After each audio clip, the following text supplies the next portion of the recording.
Hello and welcome to the pre-Thanksgiving edition of Next 2.0 on WQLN PBS NPR. Next is produced by the Public Voice Media. I am your host, Marcus Atkinson, with my guest host, Marc Blount. Chuck Camerata is out of town right now.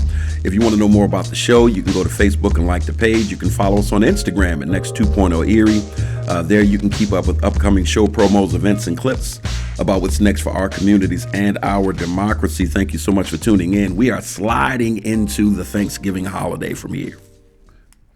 And Mark and I just wanted to sit back and talk about some of the things that are current in the Erie news and item or two in the national news, just so that we can get caught up. We had Susanna Faulkner that was on the show.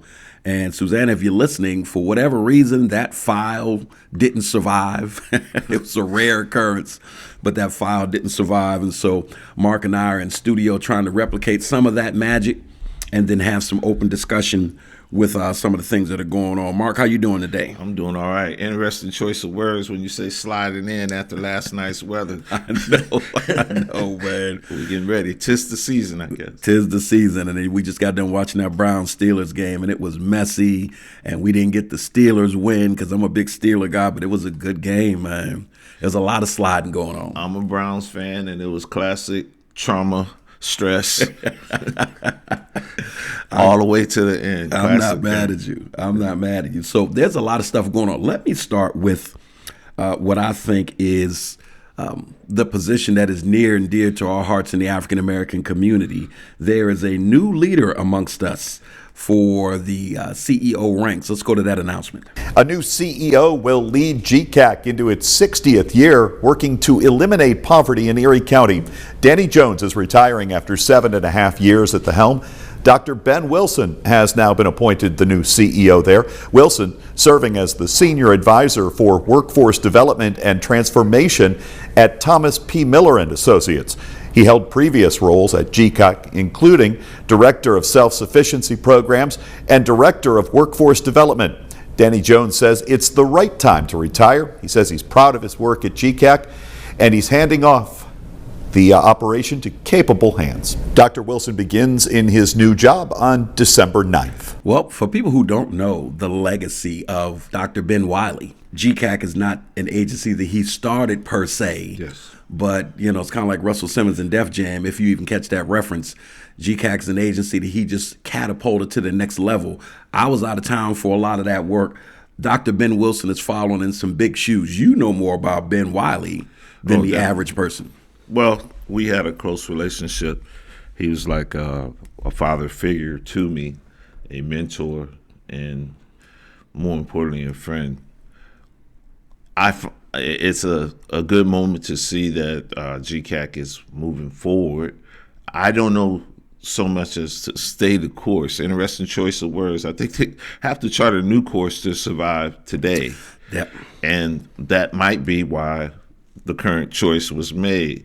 However, to replace a legacy like Ben was a jack of all trades that kind of grew out of GCAC. His hands was in everything as far as political, as far as social and economic environments or climate. And that's a hard act to follow. And they always say, you don't want to be the guy to follow the guy. And hats off to Ron Steele and rest in peace, and Danny Jones for continuing and keeping the doors open of GCAC while remembering its legacy, while remembering its mission. And that's what's important to me, to remember the mission of GCAC. Yeah, that Greater Erie Community Action Committee. GCAC is an agency that played a huge role, I know, in my childhood, a lot of people's childhood, and they've had an impact throughout the city with everything from child care to area aging and all sorts of things. But you hit on something that I was thinking about when I heard this press conference as well, or this interview as well. This is an era that, to me, fortune favors the brave. Let me say it like that. Let me go to that quote. Yes. I think that's where we are right now. Yes. And in Erie, every time I see an agency that has that has had impact on community over the last couple of years, and they embrace going in a newer and bolder direction. I'm always excited because I think now's the time to swing for the fences. Ben Wiley was not the safe guy. He wasn't trying to bunt and get to first base. He was trying to get it over the fence. No. And hats off to the Horton family, which encouraged that move. It was them that talked him into doing this. And he had also the support of J. Robert Baldwin, which was a huge help. And hopefully, this new CEO will have the same type of support. However, I will say to all younger people that start an organization, just remember this. When you're building something like a GCAC or any organization if you're building it to last, it can't be just about one person. Absolutely. And I compare GCAC maybe to like the NAACP. W.E.B. Du Bois was huge. And yet the organization is still thriving in spite of he's gone. Mm-hmm. And you have to build your organizations or your business for the long haul. And that's what I say kudos to GCAC for. And Ben Wilson, and he's got history with the agency. He worked at the agency before. You know, he's involved with consulting for Thomas P. Miller. I know, knowing Ben personally, he's done a lot of travel for Thomas P. Miller. I am a big fan of people that have had an opportunity to experience business and community from other perspectives. I think it broadens your scope and your horizon. So he's not some Johnny-come-lately. Yeah. And that's another pattern that I think most cities, a lot of cities fall into, but certainly Erie has fell into of, a prophet has no honor in his own land or in his own home. So we oftentimes don't recognize the talent that's in our backyard. Yes. We do the CEO search and we found some guy from Aliquippa and he doesn't know the community or she doesn't know the community. And I'm not mad at people that have utilized that model, but I think this is one where you wanted to reach in your backyard and use somebody that agency and agencies like it have actually helped develop and cultivate. And Ben fits that description. Yes. Well, I wish him luck in his endeavors. I'm sending an invitation or whatever. I'm willing to work with him as much as I can help or serve. And I think he has a good board that's around him that will support him. And I wish him the best in his endeavors. As we keep spinning this news wheel, we go to the next big headline that has happened over the last few days. And again, compliments of Jet 24, the next headline would be Erie Mayor Joe Schember will have competition in the spring primary election. Daria Devlin announcing today she plans to run for mayor. My name is Daria Devlin, and I am running for mayor. Daria Devlin has officially made the announcement that she is running for City of Erie mayor. I think listening in this campaign is going to be so important. And as I was listening, what I was hearing was people just didn't feel heard anymore. So before we go to the mayor's reaction, I saw this, and let me just say that I've been hearing this for a couple of months. Yes. It's been swirling around. And, I've had a lot of people ask my opinion. Listen, this is going to be interesting because on a national level, you go back to Vice President Harris, you go back to Hillary Clinton. I want to say shocked, but maybe not so much. I can say appalled at how much they marginalized two women on a national stage who had and have legitimate resumes. Definitely. Right? Yes. Legitimate resumes, and how quickly even women jumped on board to just kind of poo-poo their resumes, act like they're not qualified, insinuate that one slept their way to the top. Yes. So I'm curious as to how people are going to react. That being said, she's extremely qualified. In Erie's case, I will say this. Erie seems to have been quite progressive when it comes to, let's look at our county execs. You had Judy Lynch for a long time. Mm-hmm. You had Joyce Savacchio, long time. Mm-hmm. And even before that, Pat Liebel never made it, but women in politics in Erie has been, Kathy Dahlkemper, they've been viewed a little differently. Who was standing behind Daria at that announcement. If you didn't see it already, she's standing behind Daria at that announcement. Go ahead, brother. So that's a good thing. And I think this is a good thing for Joe too, or the current mayor, because it's iron sharpen iron. Sometimes you could get comfortable and let the democratic process work and may the best candidate win on that case. However, I will say I'm not one to change just for the sake of change. And I hope that they're bringing something. What are you for? Not just what you're against. And I say this to all. I'm not necessarily speaking about the one that's announcing right now. Who I'm speaking to is anybody thinking about political life. What are you for? Yeah. That is very important. Messaging is, if I learned one thing about campaigning this year, I think the story is messaging. That's a big one. Huge. Yeah, it is. And I think that you're right. There's a lot of Erie has shown themselves to be progressive where electing women to public office is concerned, and the women that you named are qualified. Again, Daria is uniquely qualified for this as well. And I think she has proven her capabilities. She's got the educational background, and she's taken some steps that show what it looks like for her to be an administrative lead. And so it's a credible challenge, man. Do you feel there's the perception of the mayor is too old? I think that perception was there before, and is it a Biden situation? Oh man, if I'm keeping it 1,000, I have heard a lot of that as well.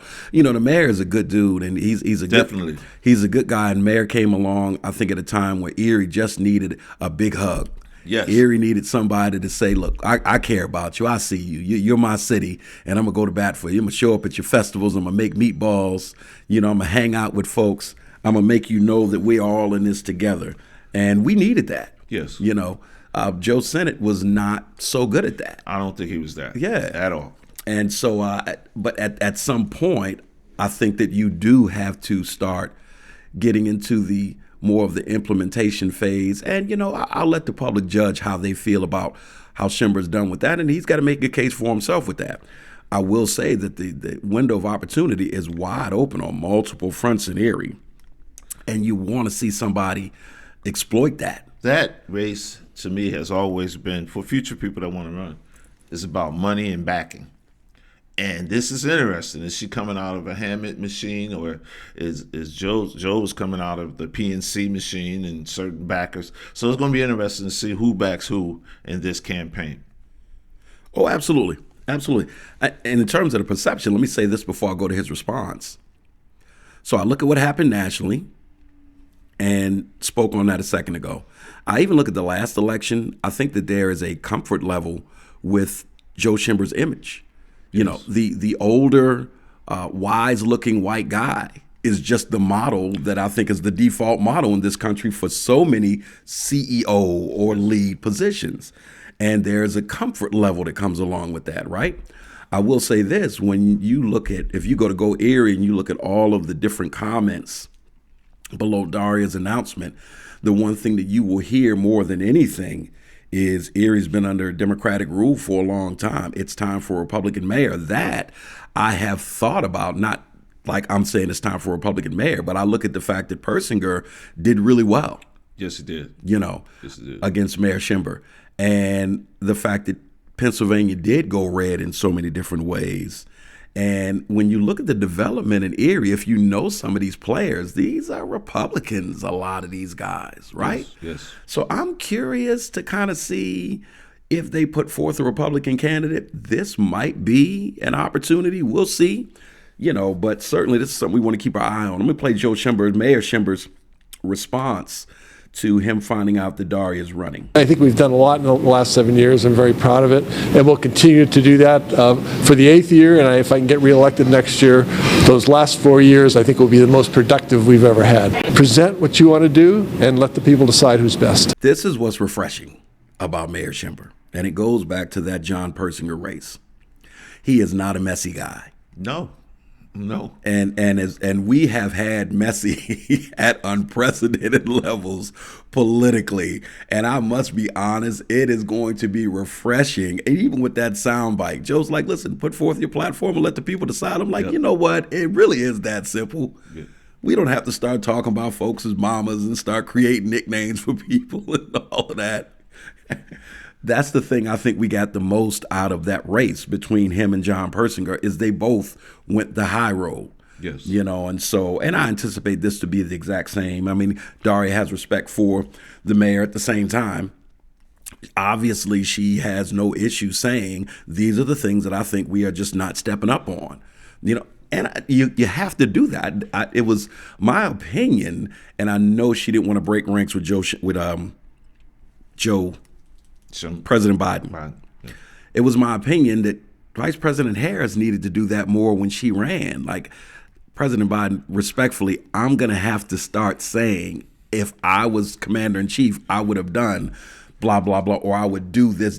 You got to know that. I think what happened, her surrogates felt comfortable saying it, but she didn't. And that I think that did prove costly, because there's no VP that would do everything that Exactly. the president would do. But however, that is your boss. And we are in spin cycles 24/7. Yes, and we are. whatever she said, there was no right answer. If she would have said, Joe blew it, imagine Fox News all day long on that. And so you stood by there and let him blow it, that would have came up. So how that was a very difficult situation to be in, I believe. It was a very difficult situation. And saying that to say, I think that even coming out the gate, I think Daria is striking a good balance there where, listen, I'm going to show this candidate respect. And certainly he's earned that. He's a respectful man and respectable man. And at the same time, though, you got to make your case. And that isn't offensive to say, this is what I disagree with. However, I'm waiting to see, I'm interested, is there going to be a debate and how that looks? Because Joe, again, it was the debate that changed the Biden thing. That's what triggered the whole thing and started. And that's going to be an interesting option to see. I didn't even think about that, Mark. That's an excellent point, because knowing her personally, she's sharp and she's quick on her feet, man. There we go. And Joe's likable. I'm not likable. siding on either or, to He's be honest with you, likable. but it's going to be interesting. I care about the politics of it and the Yeah. optics of it. Yeah. And when that hits TV, if it hits TV, I'm wondering how that's going to play out and how that looks. So let's make that the open-ended question, because will there be a debate? Because that's a good point.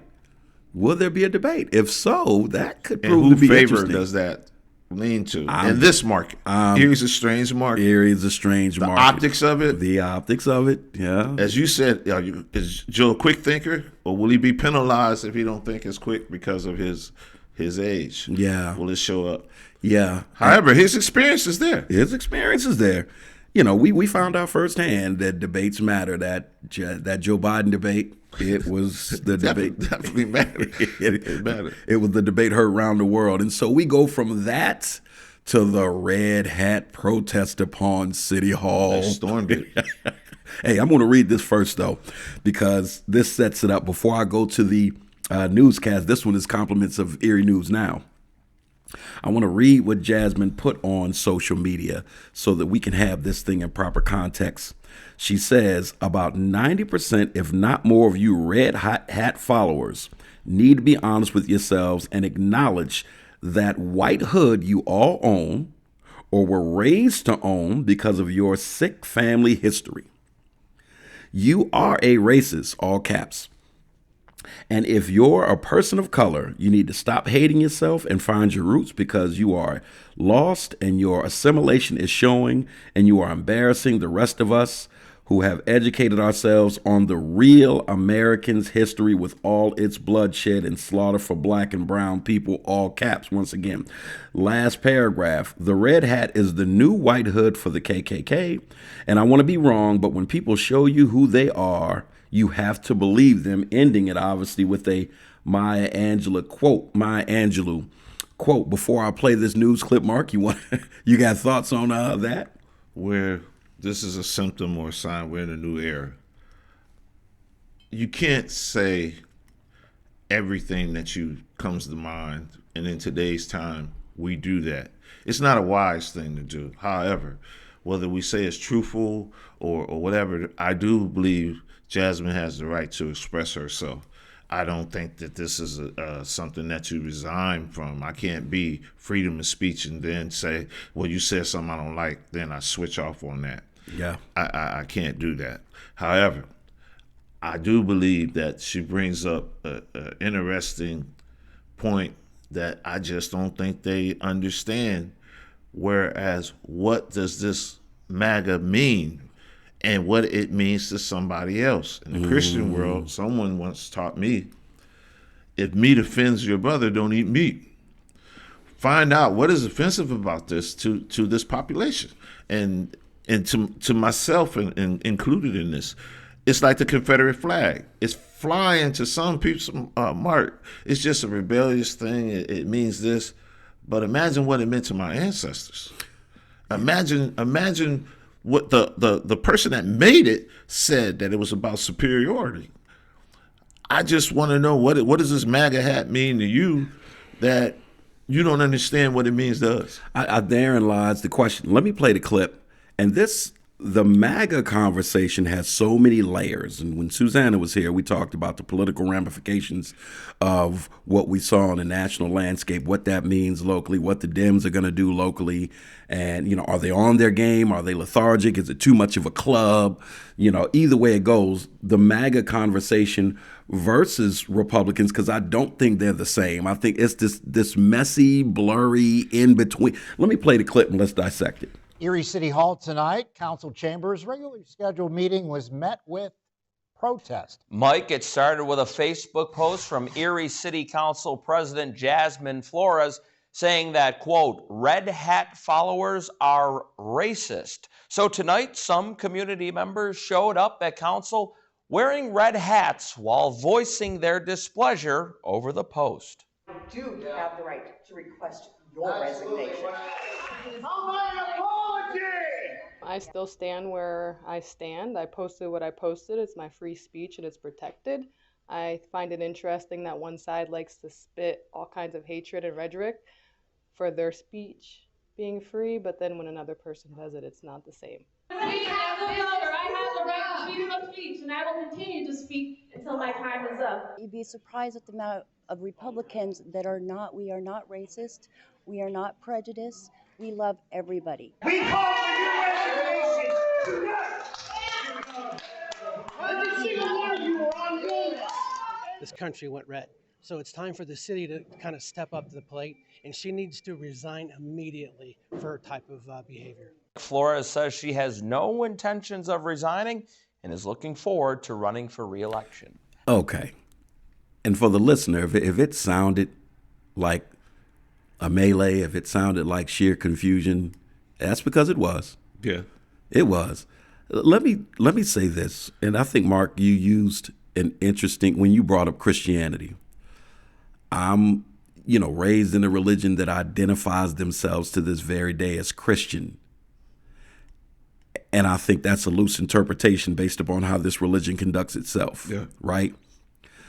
Christianity is a loaded term because once you get all these folk in a room, they'll start looking at each other like, okay, I just heard what you said. That ain't Christianity to me. Yes. And well, I'm glad you said that because I was about to say that about your doctrine.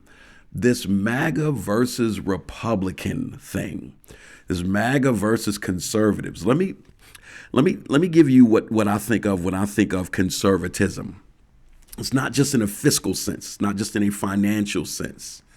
I mean, the conservatives that I grew up knowing, the conservative movement, everything from the fiscal policies to the behaviors of these individuals, to the way they dress even. Conservatism was kind of a definition across the board. You can see the lifestyle of this being a conservative group, if you will. Now, the other part of that is, in a traditional sense, the conservative movement has lived by some sort of germane political rules to some extent. Yes. I think about my favorite clip of John McCain when the lady called Barack Obama an Arab and he took the mic and was like, no, ma'am. He's a good American. He's a family man. We just happen to disagree politically. I'm like, that's what that's what I think of when I say conservatism. You can't pay me to believe that group is watching these MAGA folk and saying, yep, they speak for us. There's a clear distinction, and yet here we are in one big bastion of mess right now. Again, a long time ago, while we was doing a podcast, I said that Trump is a faith. America, the United States of America, in some ways, is a faith. It's a lot of mythology to this country. There's the idea of it, and then there's the reality of it. And yet, MAGA, I'm wondering if they had just said, make America great. I think we all can go with that. But when you say again, it poses the question of what time was that? And then when you get into that question, the answer to that question will disregard the history or the journey of some people. Like, let's imagine this. Right now, one of the biggest things is immigration. And people romanticize about the past. Understand that the very people that's protesting the immigration things are sons and ancestors of immigration. Yeah. America didn't even have, the United States of America didn't have borders when it came to the European. The first time or hint of that, check it out, look it up, fact check me or whatever, however you want to do it, was the Chinese exclusion. It was something different than us. So fear was right there. Yeah. And now somehow what I'm saying right here is somehow some part of CRT or whatever plot. But no, that's the truth. So we have to analyze, what does again mean? Where was this time where women couldn't vote? Yeah. Where blacks couldn't use certain facilities? I'm going to take a shot at this, Mark. And I've been wrestling with this one for a while. And this is not going to come out right. I'm going to try my best for it to come out right. Have that. I was thinking about, and I was lamenting the other day, the death of tradition, right? I wasn't pining for days gone by that people of color were discriminated against.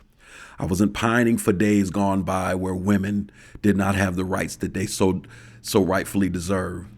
I was lamenting the death of tradition. And one of the things that I said in that corrupted file that did not get produced when we had Susanna on here, I said that I thought one of the social overreaches that we had was transgender men and women's sports. Yes. And the pronoun thing, yes. Right?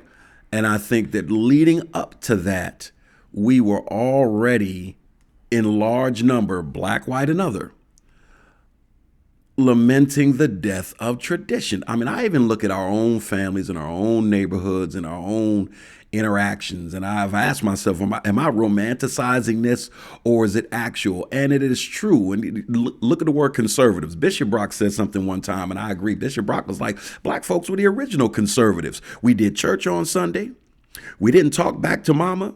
We changed out of our school clothes into our play clothes. We didn't go outside unless we did our chores. We looked at other groups and we felt like, boy, those are some permissive households. There was a structure and an order to black house. I can't speak for everybody else's. There was a tradition to it that we have lost. And I think, and Lord knows I'm not making any excuses for anybody who is utilizing this Make America Great rallying cry to oppress other folk. But I do think for a lot of well-meaning people, because I think we're acknowledging that not everybody who is buying into this notion is, one, MAGA, or two, a racist. I think that a lot of these people are getting swept into the notion of this. Some of this is a bridge too far. I need tradition to come back. And that's what those two things that I just named, that's the position that it put me in. But it was even, for me, I was homophobic by even saying it. I'm like, now hold on, I'm the complete opposite of that. But, and I think we've gotten backed into this corner where to mention some of these things is anathema. If a woman had testosterone in her system as an Olympic athlete, she got disqualified. How do we go from that to transgender athletes competing against girls? It lacks so much common sense. And so all of that to say, Mark, I think that somewhere in that Make America Great mantra that people are clinging to, somewhere in there is people just saying, I miss tradition. What happened to tradition? I don't think their minds are going back to when slavery was happening, when women knew her place. Now, I think for a handful of folk, that's exactly where their minds are going back to. I don't think that's where the majority's minds go to. Whether it is or whether it's not, look at who's embracing this. This is... Yeah. And if it act like a duck, quack like a duck. Yeah, that's what it is. In Columbus, Ohio, just recently we had Nazis running around that they felt quite comfortable. They did. going downtown, yelling slurs or whatever. Darn it, Mark. Let's look at this. Out of all the city issues that we deal with, the one that packed City Hall was this post right here. Yep. This right here. This is where they decided to use their citizens' rights or exercise their voice on this right here. They called me this, or Jasmine may have said that. Now, when we are one of the worst cities for children in poverty. I don't see nobody coming for that. Yeah. We have environmental health issues that no other place has around here. I don't see people coming out for that. But doggone it, you called me a racist or you called out my tradition or whatever. And again, I want to say this again. I guess the messaging is very important because on the left, we would say, I said it was bad messaging from the wording. Defunding the police. Oh, yeah. Am I for it? I'm not for that term. But what it meant was, let's not just throw our monies at locking them up and throw it to the police. Right. Let's use preventive. Let's go to the preventive route. Right, but the messaging. But the message, the title of it is what. But you all, the right uses it. And if I say that I'm for it, you're against me, and you're saying I'm a bleeding heart liberal because what your definition, what you decided that meant. Well, give Jasmine the same grace. Yeah. Give her the same grace, or people like myself that see what that MAGA hat means when it says again. Right. Again, it was important for them to say again, and I'm gonna say this.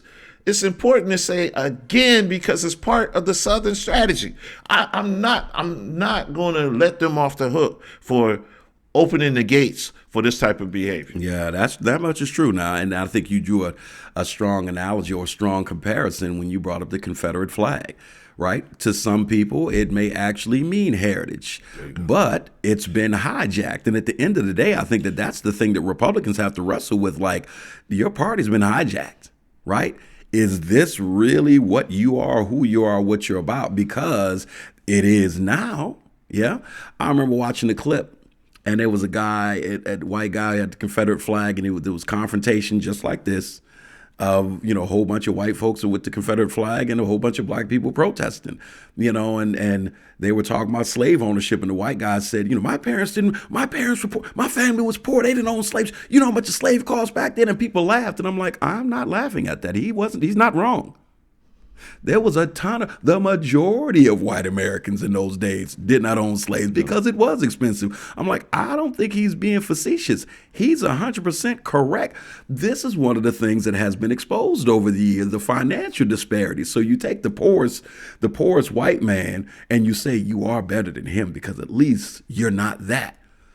And historically, it's worked. Yes. And it's working now. It's definitely working now. Yeah. But there's a hijacking. To segue to the national, the part that is galactically duplicitous is MAGA, again, making the distinction. Take the Republicans, the traditional Republicans out. For you MAGA folk, y'all really have to make your minds up, because what Jasmine said about, this is the same group that spits all of this rhetoric and then you get mad. She was 1,000% correct. MAGA, you got to make your minds up, because when you have given yourselves over to no rules, no respect, no congeniality, all of that out the window in the name of your cause, then that's what it is. It goes back to that example of John McCain. If you are a patriot and you love America, then you are duty bound to draw a line somewhere when the rhetoric starts sneaking over into unpatriotic territory. And when their group does it, and they do it a lot, their presidential candidate does it a lot, his followers in politics and otherwise do it a lot, calling the other candidate a prostitute and her handlers pimps and all of and y'all in the background like, yeah, you haven't asked a single person. If you're listening and you're MAGA, you haven't asked for a single person. And it's not like you aren't capable. Back to that John McCain example, you always have the opportunity and the ability to say, whoa, that's going too far. We are all Americans. That's going too far. Yeah. I don't have to be a Republican to say Liz Cheney's a good person. I don't have to be a Republican to say, Mitt Romney was a good. I don't have to be a Republican to say, come on, y'all. We're all American. They won't do it. No. but they want Jasmine to step down. However, to keep it on, I guess, a positive note, at least they didn't tear up City Hall. It wasn't January 6th. It was a kinder, gentler version of that protest. Yeah. Well, I tell you what, speaking of lowering the bar, when it comes to MAGA, that brings us to our national announcement. We have breaking news this hour. Matt Gaetz is stepping down from his nomination to Attorney General of the United States.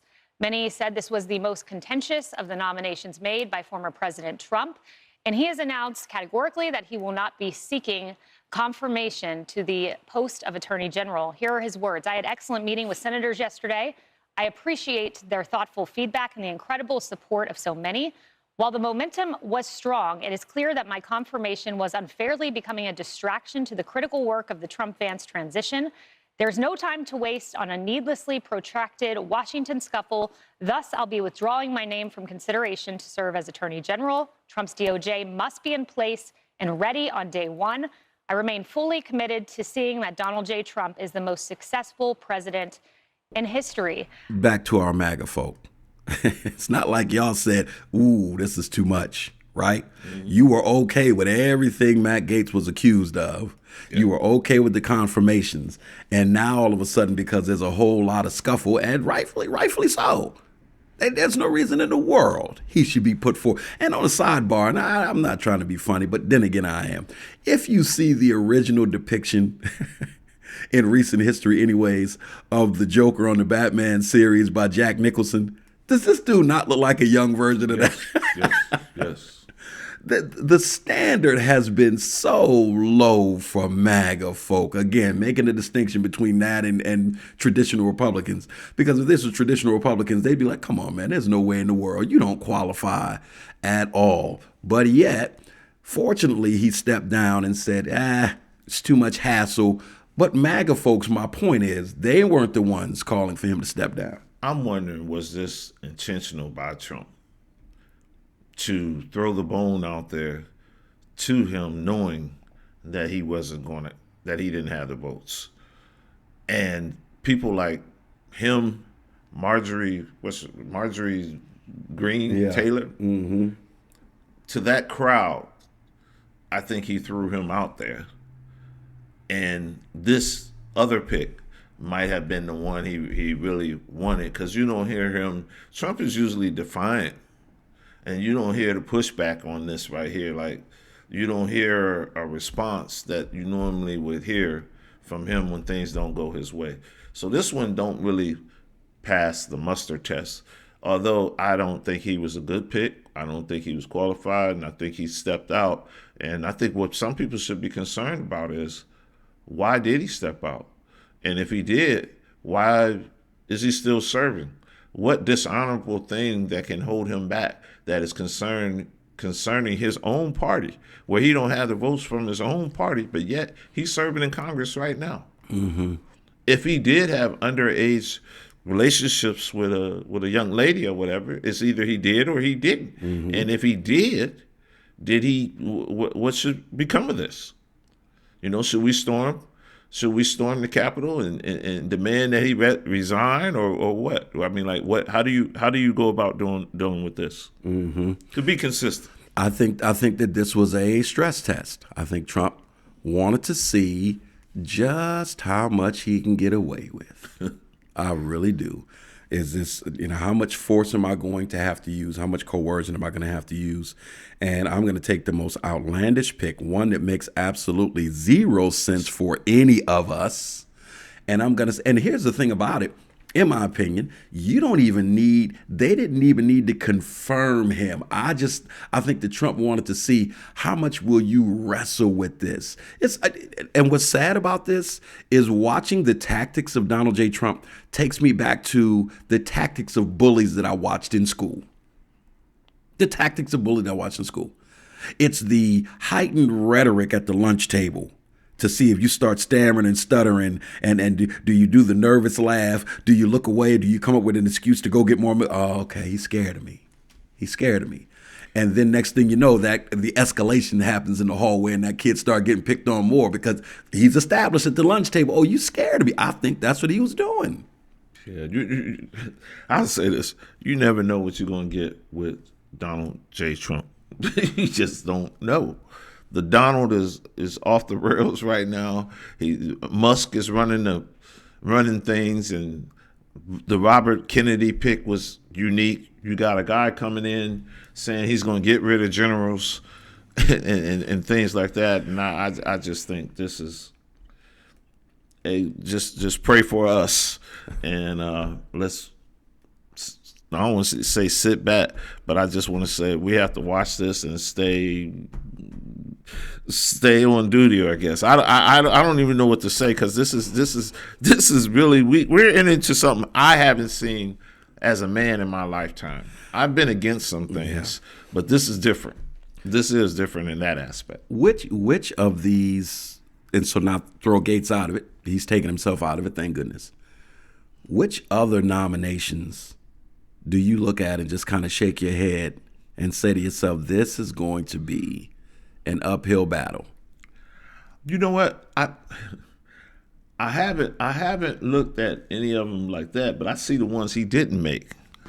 That's what I talk focused about. on. I know the Tim Scotts. Talk about it. Or what have you. This kinder, gentler Trump that was going around in Detroit or going around, and we had this issue of some brothering and sistering saying that this guy was this. Where is his diversity so far in this cabinet? Excellent point. What's the other guy's name? Tim Scott. What's the other guy's name? It wasn't.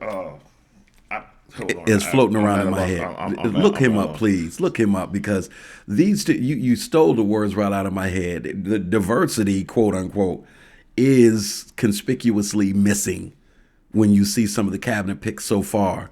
And Tim Scott was one of the first people that came to mind because he was quick to carry his water. I remember Candace Owens getting snubbed for the RNC, a couple of seasons ago. And she started venturing out on her own, and now Candace is kind of straddling the fence on, I'm with the black community, I'm with the other side or what have you, because she was snubbed.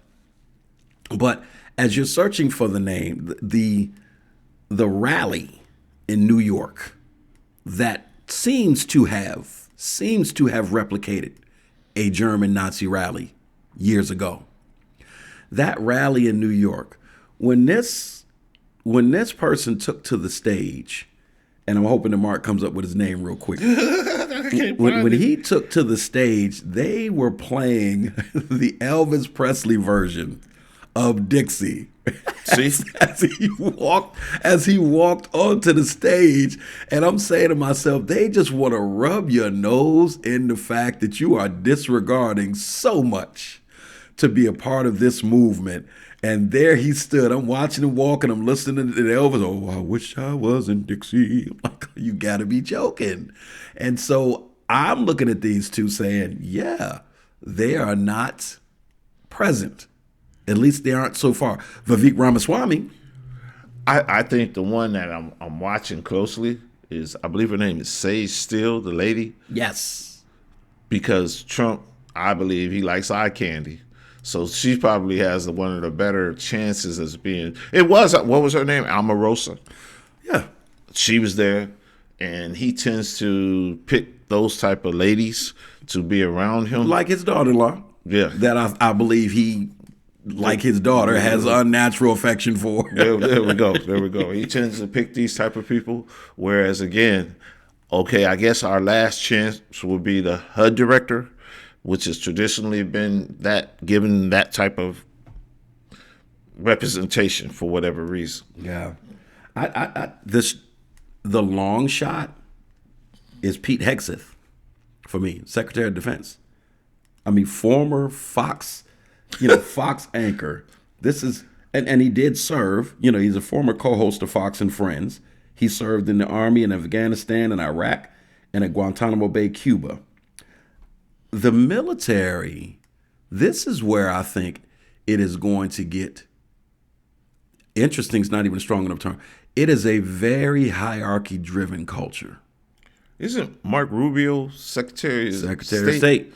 See, these type of things, now that one kind of stands out to me along with this one right here, because now you're entering into the world and you can't operate off of alternative facts. Yeah. Or lies could be lost. And this is where the rhetoric meets reality. Yeah. And as you said, a Fox News host now dealing with this, and now you're taking this rhetoric that's built off for a political motivation, and now you're risking our military. Mm-hmm. And if you're going so anti-DEI, I don't know how much DEI was into the military or wokeness was into the military, but I do know the military is a very diverse unit. Yeah. And if you offend those people, Hispanics, the African Americans or what have you, why would you go in there and do that? The way that they're going out to do that. Yeah. I don't get it. Yeah. I just believe it's one of those cultures that we ask so much of people. And listen, for those who are listening that have served, thank you for your service. And I don't say that lightly, and I don't say that as kind of a cookie cutter thing. That is a genuine thank you. And they should be thanked, and they should be looked after, and they should receive some sort of preference in community when they have put it on the line, especially those that have served in active duty. And I'm not discounting the fact that Hexic served, but to serve at this level, to me, requires that you have gone through all of the necessary steps to say, I know what this looks like. Somebody gave me an analogy. They didn't give it to me specifically. Actually, I was listening to a sermon, and they were talking about experience. And they said you could be in a doctor's office and have a doctor who has just finished making his hours, and he's officially a doctor 8 weeks ago, and he looks at your diagnosis and say, I've never seen this before. He said it doesn't really hit you that hard. When the doctor who's been practicing for 35 years comes in and says, Mr. Atkinson, I've never seen this before. Now you start to panic. There's water under that bridge. Yes.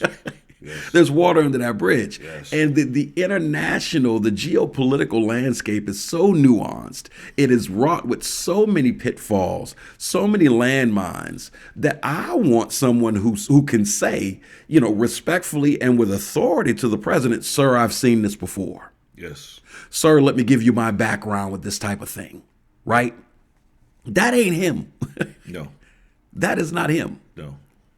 But again, I think Trump this whole movement is more telling about us than it is them. Yeah, this is true. And this might be the impact of TV, social media, or whatever, where we've trivialized what we need as qualifications for these jobs, because we watch shows that, okay, you could take a guy off the street basically with no experience whatsoever. He could run this country because he ran this business. Sounds like The Apprentice. Elon Musk or whatever. Sounds like The Apprentice, right? Yeah. So because he's good at that means that he's good at this. Now understand, we're putting people on the world stage that have to deal with different culture. Mm-hmm. People that are not tolerant. People that just different. And if you don't have the ability to understand that type of environment, why would you put someone into that? That's what I'm talking about. To say, hey, our way is the only way, take it or leave it or whatever. Why would you put those type of people in that type of position? That's what I'm talking about. They don't understand that. You can't take our nationalism, and try to bring it out there. Yeah. Especially in things we don't practice here. We have to watch that, because here we go. We're preaching democracy. We're preaching opportunities, and we're given the idea of America as one thing, but the reality, we're against some of the things that we tell other countries we're for, like freedom of speech. Unless you're talking about something that can offend us, we ain't for it. Yeah. Well, Mark, this is the part of the show where we cue the public domain Christmas music. Because once we do get done with Thanksgiving, it's all about people barely enjoy their turkey anymore. They're already thinking about chanting Santa sliding down the chimney. I don't even know if Jesus is the star of this situation anymore, man, as he should be. Well, see, here we go. Christmas. That's a good one. I'm glad you said that. because everybody got a different perception of Christmas. They do. You got the child's version of Christmas, which could mean presents, toys, or whatever. Then some people say, no, Mark, the real meaning of Christmas is the birth of Christ. Then some people, the Puritans, didn't feel that way. But everybody has their version of what this thing is. Yeah. However, the difference is there's a respect for that. And in this over here, there's like a hate. If you choose one side or the other side, we kind of like will have these beefs. But Christmas doesn't mean the same to everyone. Mm-hmm. And if you have Christmas, say if you don't have some children, I always worry about this myself if I get older. I always wanted to be able to appreciate this time of year. Yeah. And I didn't want it based off of my kids and some people say, well, it's the loneliest time of the year for some people. That is true. And that's telling. That is true. That is telling. That is true. This is the time of year, too, that actually does the opposite. Not trying to be the Debbie Downer, because I do want to end the show on the positive that my family embraces every holiday season. But I think because commercialism and capitalism runs so rampant and it is hyper-fueled by social media, and there are so many people who just learn and figure out or think to themselves, my life is not enough. What I have is not enough. Who I am is not enough. And that has become, I think, one of the most dire epidemics in modern day history. The one thing I will give that I love my wife for the most and that she brings to our household the most is she is a very grateful and content spirit. You know, in other words, somebody has to be the voice of we are blessed and we are not obsessing about what we don't have. We are not obsessing with what the Joneses have. We are not obsessing with, I need to reach out. And I know that sometimes my ambition can get the better of me, and Gretchen just has a tendency of grounding me saying, and she's absolutely right. I think we're at a time of season right now where people just don't feel like they're enough because they're inundated with that notion. It's very intentional. With that being said, for the last decade, I look at photos of when we first started delivering meals with Mike Hooks, with Michael Making Lives Better. And my youngest daughter, Amelia, was about 9-10 years old, who's now a freshman on the campus of Kent State University, right? And I've got images of her and my second oldest daughter, Isis. And Isis has since graduated from Carlow University in Pittsburgh, and now she's in Charlotte studying for a master's, working for American Airlines. You know, and Miles was just this little tiny guy, and he's in 5th grade now.